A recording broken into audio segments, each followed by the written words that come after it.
रमेश का एक छोटा-सा परिवार था, जिसमें एक खूबसूरत पत्नी और 2 प्यारे बच्चे थे।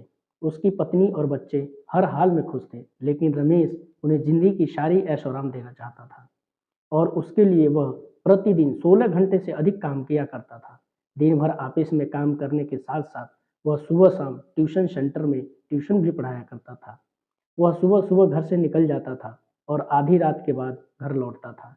बच्चों के लिए उसका चेहरा देखना मुहाल हो गया था, क्योंकि सुबह सवेरे उसके घर से निकलते समय वह बच्चे सोए रहते थे और देर रात घर में कदम रखने के पहले ही बच्चे सो चुके होते हैं। हाँ, रविवार को वह ज़रूर घर पे होता है, लेकिन उस समय भी दिन भर किसी न किसी काम में व्यस्त रहता और उसका समय परिवार के साथ न बिताकर काम करते हुए बीतता। परिवार उसके साथ क्वालिटी टाइम बिताने का बस इंतज़ार करता रहता था।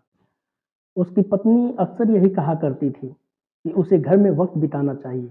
बच्चे उसे बहुत मिस करते हैं। उस वक़्त वह यही जवाब देता है कि यह सब मैं किसके लिए कर रहा हूँ? बढ़ते घरेलू खर्च और स्कूल के खर्च के लिए मेरा ज़्यादा काम करना ज़रूरी है। मैं उन्हें एक अच्छी ज़िंदगी देना चाहता हूँ। रमेश की यह दिनचर्या वर्षों तक जारी रहा। वह यूँ ही परिवार को अनदेखा कर कड़ी मेहनत करता था। इसका फल भी उसे मिला। उसे प्रमोशन हुआ, आकर्षक वेतन मिलने लगा, परिवार अब बड़े घर में रहने लगा। खाने-पीने और अन्य सुविधाओं की कोई कमी न रह गई। लेकिन रमेश का यूँ ही काम जारी रहा। वह अधिक से अधिक पैसे कमाना चाहता था। पत्नी हमेशा पूछा करती थी, "आप पैसे के पीछे क्यों भागते हैं? हमारे पास जो है, हम उसमें ही खुश रह सकते हैं।" तो इसका जवाब होता, "मैं तुम्हें और बच्चों की दुनिया जहाँ की खुशियाँ देना चाहता हूँ। बस कुछ साल और मुझे काम करने दो।" पत्नी चुप हो जाती। 2 साल और बीते। इन 2 सालों में रमेश बमुश्किल अपने परिवार के साथ समय बिता पाया। बच्चे अपने पिता को देखने, उनसे बात करने की तरस गए थे।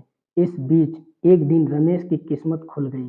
उसके दोस्त ने उसे एक व्यवसाय में हिस्सेदारी की पेशकश की और इस तरह रमेश एक व्यावसायिक बन गया।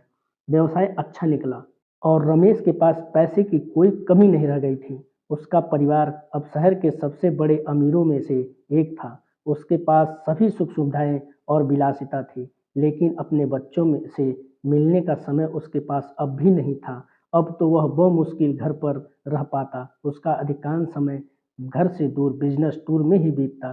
साल गुज़रने के साथ-साथ उसके बच्चे बड़े हो गए थे। अब वो किशोर अवस्था में पहुँच गए थे।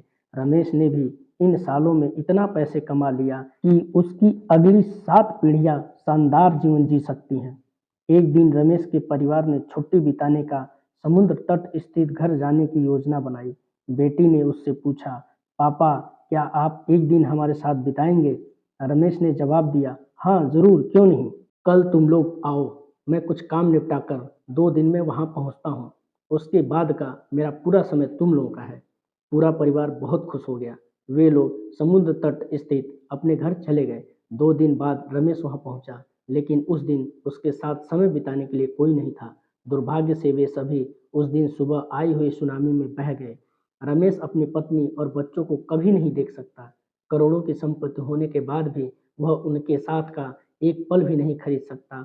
वह पछताने लगा। पत्नी के कहे शब्द उसे याद आने लगे, "आप पैसों के पीछे क्यों भाग रहे हैं? हमारे पास जो कुछ है, हम उसमें खुश रह सकते हैं।" तो दोस्तों, इस कहानी से हमें ये सीख मिला, पैसा सब कुछ नहीं खरीद सकता है। इसलिए पैसों के लिए अपने परिवार को महत्व देना कम ना करें। पैसा खो देने के बाद भी कमाया जा सकता है, लेकिन अपने बच्चों को खो देने के बाद दोबारा नहीं पाया जा सकता है। तो दोस्तों, आपको इस कहानी पे क्या राय है? हमें कमेंट में ज़रूर बताएँ और कहानी अच्छी लगी तो लाइक और शेयर करना ना भूलें और हमारे चैनल पे पहली बार आए हैं, तो कृपया हमारे चैनल को सब्सक्राइब करें। तो मिलते हैं दोस्तों एक नई स्टोरी के साथ, तब तक के लिए आपका बहुत-बहुत धन्यवाद।